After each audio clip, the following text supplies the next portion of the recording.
Hey, how you doing? My name is Tanner. Welcome back to the Horrible Show. I know it's been a while. I'm an asshole. It's all right.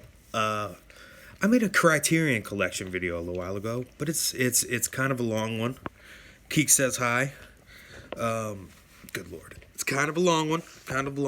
So I figured I would kind of break it up a little bit. I'm gonna try to cut them into about 15 minutes.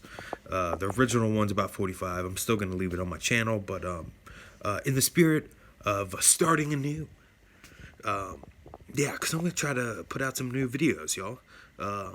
Thank you so much for the support. Surprisingly, it's been almost 2 years, a year and a half without making any new content. But still people subscribing and still people watching the videos, surprisingly. And I can't thank you enough. Much love. Tell people you love them, give people hugs. Don't be horrible like us. I hope you enjoy. Thanks.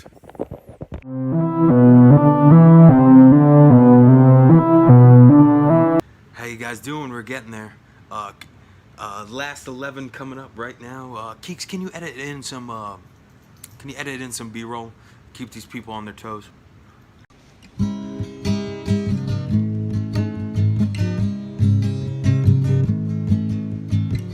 Today was the first day that I prostitute myself out on the street for you. Criterion collections. And I prostitute myself out on the street for you. Criterions. Oh, Criterions.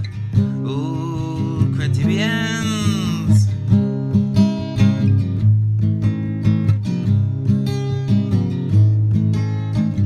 I'd sell my own mother for you. I'd sell you Criterions. I'd sell my own mother for you. Criterion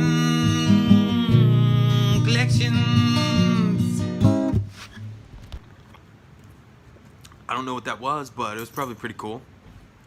Cool. It's cool. She keeps on growling at stuff. I had to switch her dog food, and it's got a picture. The dog food's got a picture of a dog on the bag, right? And she was getting all hype. It's like 3:30 in the morning, and then she was growling at the frickin' bag. I'm like, dude, this is not a dog, bro. I'm trying to poop. See, and she's growling at that. She's growling at the vinyl. You hear, sounds like a chicken. She's like, bark. Yeah, you hear it? She's getting all hype about that vinyl. Are you okay? It's okay. Do you want me to put it down? Alright, I'm gonna put it down. Jesus. Alright. I was trying to give. It's okay, it's gone. It's gone. He's gone. Roman Polanski pickups. I've had this movie for a little while. This is Rosemary's Baby. This is a movie that came out in 1968, and this is another one. If you've never seen Hasu or Police Story, I recommend Rosemary's Baby so much. I don't know why I love this movie. There's just something about it that I love, the old school New York vibes. This movie, I was reading in a book called Shock Value that William Castle put a lot of money out on the line for this movie to produce it. And he got so butthurt that they wouldn't let him direct this movie, that he was like micromanaging Roman Polanski on set. It only took a little while for him to realize that Roman Polanski knew what he was doing, but trusted him. And you can see William Castle. He is the man outside of the phone booth when Rosemary is calling different doctors to check on the baby. So, Rosemary's Baby. This is spine number 630. Next, we have 3 Outlaw Samurai, and this movie came out in 1964, and it is directed by Hideo Gosha. Gosha? Yeah. So this is the first feature by legendary Hideo Gosha among the most beloved sword fighting films. The origin story is an offshoot of a television phenomena of the same name. I've never seen this movie. I am all about the Japanese black and white releases. I know once I start one movie, it is going to just snowball. I know it's going to just snowball into something brilliantly enveloping. And if you have Like I said, a lot of these are blind buys. I love blind buying. If you have any opinions on these movies, please put them in the comments below. I love reading what you guys have to say. I love hearing what you say about these movies. I love hearing what you pick up. I love hearing it all. If you guys want to say anything, totally don't care. Let me know. Let me know what's on your mind. Let me know what you think of these movies. Do you have any Japanese cinema that you can recommend? Do you have any Criterions that you can recommend? Spine number 596. This is Until the End of the World. This movie came out in 1991, and it is directed by a Wim Wenders. So the reason why I bought this movie, I know it was supposed to be weird and psychedelic. There's a lot of musicians in it, but the runtime is 287 minutes. This movie is like four and a half hours long. But yeah, this was a why not buy. Why not buy? Why not? And this is spine number 1007. So the next movie came out in 1922. This is the oldest movie that I own. This is Heisen by Benjamin Christensen. And this is supposed to be about witches, like satanic stuff. So yeah, movie came out in 1922, tinted black and white, Swedish film. Yeah, creepy imagery on that. They say it's a witch's brew of scary, gross, and darkly humorous filmmaking. Spine number 134. This one's still wrapped.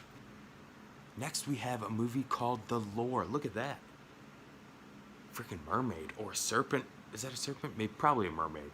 This movie came out in 2015, and it is directed by Heisen. And it's a genre-defying horror musical mashup. Dope. Explores themes of emerging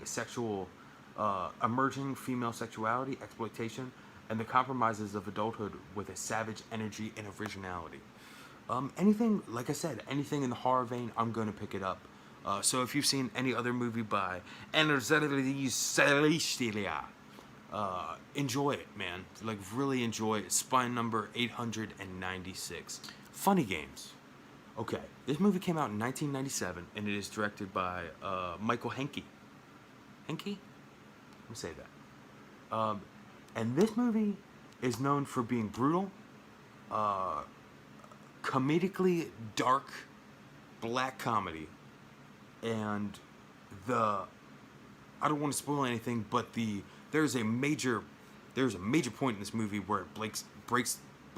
There's a major point in this movie where it breaks the fourth wall, and I think stuff like that is cool. I think it was really cool to see this in a movie that's not like a Deadpool movie. You know what I'm saying? Something like that, like a movie that's like, hey, hold on, rewind.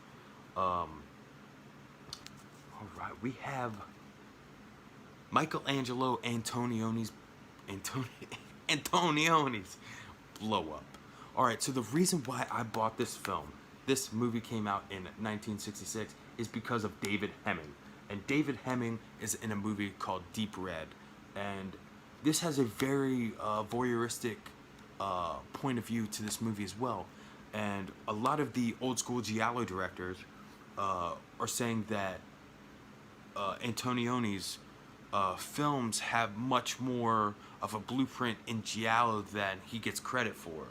So that's what made me go out and pick up this release, and it was actually the first one that was in my hand at Barnes & Noble, even though I kept on going back like days and days later. Spine number 865, Blow Up.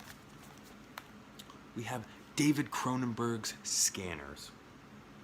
And I don't know if you know David Cronenberg, but he directed a movie called The Fly.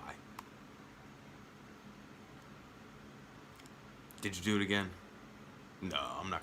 So this is Scanners. A dude's head explodes. Like, really cool. Have you seen that in the movie? This came out in 1981. Yeah, if you're gonna watch it for anything, watch it for that. It's a great headshot. You got Maniac, that's got an amazing head explosion from Tom Savini. You got Scanners, that has amazing head explosion. You have Dawn of the Dead in the very beginning that has an amazing head explosion. Yeah, scanners. We have Shallow Grave. This movie came out in 1994. This is a movie by Danny Boyle. I think Danny Boyle is very underrated, even though did he win an Academy Award for Slumdog or Best Picture? I still think he's underrated, man. 28 Days Later is fantastic. I've never seen this one. I'm a big fan of Danny Boyle. Trainspotting. I even like Trainspotting too. I think I'm the only person on the planet that like Trainspotting too, even though it's a completely different movie. But yeah, I hear Ewan McGregor is amazing in this movie. I hear it shows the depths of what humans will do to get money. Wow. Sometimes I feel like Gordon Ramsay when I'm on here. The soup is so dry. Akiro. This is a film by Akira Kurosawa. This is his second movie on this list. This movie came out in 1952, and I didn't know much about this movie. My buddy Kale from Instagram, I hope I pronounced your name right, dude. Hope I pronounced it right. But he was like, I think he did a post about his own Criterion collection, and we were commenting back and forth. And he straight up told me, he was like, dude, if you're going to pick up one movie, he was like, pick up this one. And I trusted him. That's why anytime, if you guys hit me up on Instagram, or if you hit me up on here, I love your movie recommendations. That's why I love being a part of this community. I love talking to you guys about it. So please, throw them my way, because I will eventually get to them. Like I said, 1952. They say it's a multifaceted look at what it means to be alive. And that sounds, I don't know about you guys, but that sounds amazing. That sounds fantastic to me. Yeah, Japanese. Didn't realize how many Japanese pickups I had too. Look at the cinematography. Even that picture, man. And this is spine number 221. We made it, y'all. Last but not least. I wanted to end this one on one that I had definitely seen. Robert Mitchum, Shelley Winters, Night of the Hunter. I watched this movie with my dad randomly, probably about 10 years ago. I was so blown away by the set work, the cinematography, what they showed. This movie came out in 1955. I had no idea they were showing movies like this in 1955. Robert Mitchum, is such an evil character in this. He is so manipulative, he is so psychotic, and he is trying to kill these little kids to find money, that they secret money that these kids know about. If you are into movies from the 50s, if you're into black and white movies, if you're into cinematography, if you're into what constitute as fantastic cinema from this day and age, I suggest that you start with this, because it's so good, and it's so creepy. Some of the shots, there's some underwater shots with a car.